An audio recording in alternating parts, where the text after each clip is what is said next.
Welcome to the Slop Farm. Enjoy the video. You start by finding where the noindex lives and why it's applied.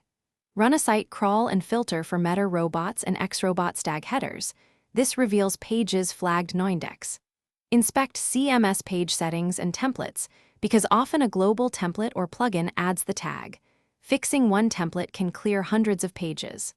Once done, export a list of affected URLs and record their HTTP responses, since redirects or errors can complicate the fix. Next, you remove the noindex source and validate that change.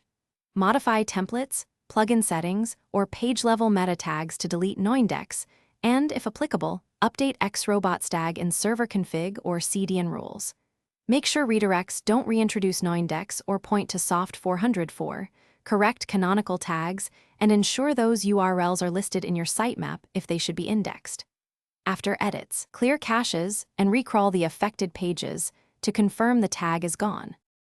Finally, request reindexing and monitor results. Use your search engine console to submit fixed URLs or an updated sitemap and ask for reindexing where available. This speeds recovery. Track coverage reports and search performance to verify pages reappear in the index. If a page remains excluded, recheck robots, TXT rules, HTTP status codes, and any remaining meta or header noindex directives.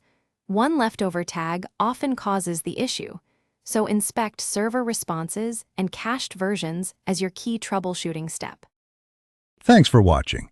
Consider subscribing if we helped you today.